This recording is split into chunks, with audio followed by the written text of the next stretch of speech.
Okay, Schottky diodes, they have a slightly different symbol for them. They put a little sort of crowbar end onto it. Schottky diodes are different in a number of respects from ordinary silicon diodes.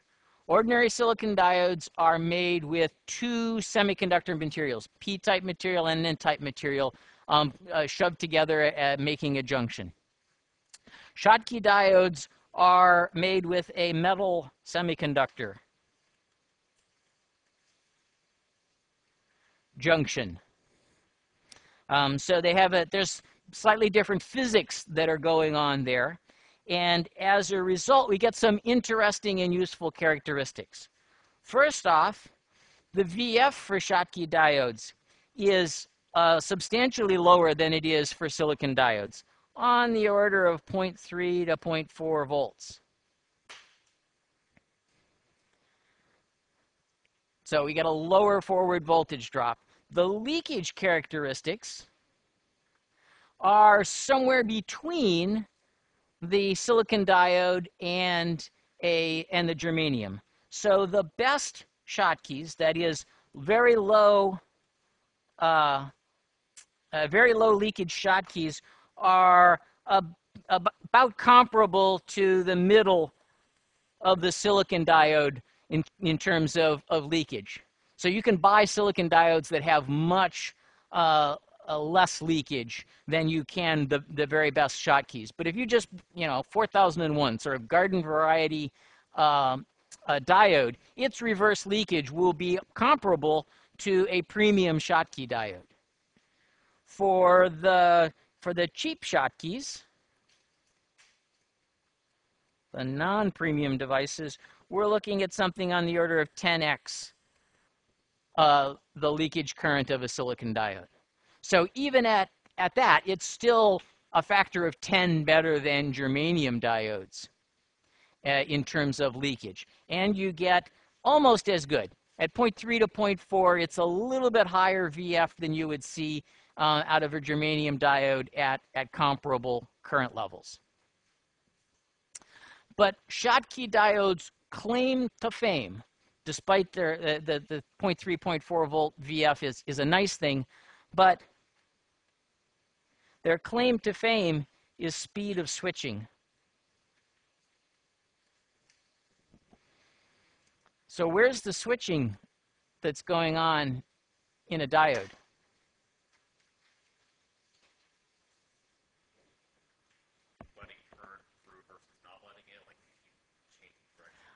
If you change direction, yes.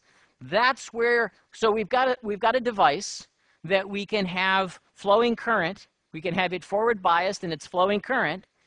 And as it turns out, these devices, all diodes, exhibit essentially inertia on that check valve. So if it's flowing current in one direction and you suddenly reverse the polarity, put it into reverse bias, by sort of intuition, it ought to just slam shut and stop the current flow immediately.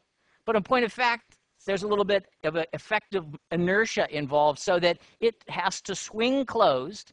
And during that time when it's swinging closed, it's actually conducting in the reverse direction. And that phenomena is referred to as the reverse recovery period. So what we're looking at here is, this is the drive.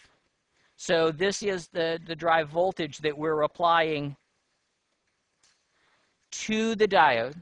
So we forward bias it. So we'll call this is in the forward direction. And when we instantaneously apply a forward bias to the diode, very quickly, nanoseconds, it will start conducting and the current level in that diode will rise in the forward direction. If we stay there, the current will, something else will be limiting the current flow, and as long as we apply a forward voltage, that current will flow. Now, if at some point we instantaneously reverse the current, or excuse me, reverse the voltage potential that appears across a diode, what we find is that there's a very short period of time in which the current through the device ramps down, But it just doesn't just ramp down to 0. It keeps going. Even when you're, even though you're reverse biased, it is still conducting in the opposite direction. And it goes down, reaches a peak reverse amount that's typically on the order of 70 to 80% of what it was conducting here in the forward direction, and then finally comes back up to 0, or back up to the leakage value for the device in the steady state. Now, if you're in a situation where this amount of current is conceivably an ampere or more, then you can have very substantial reverse currents that can flow.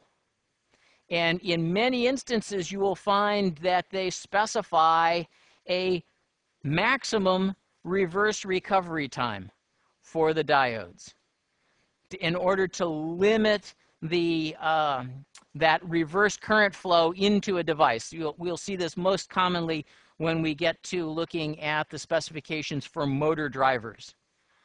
Because we're in a situation where if we instantaneously reverse the flow of, or the direction on the motor, we're likely going to drive one of the diodes that we're using for protection into the reverse recovery regime.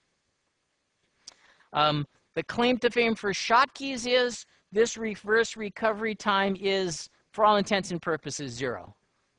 There is a few nanoseconds as opposed to microseconds for garden variety diodes, and hundreds of nanoseconds for what do they call them? Fast recovery diodes.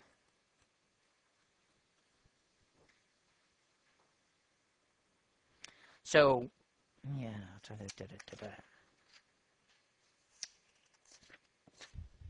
All right. Questions about this? Yes.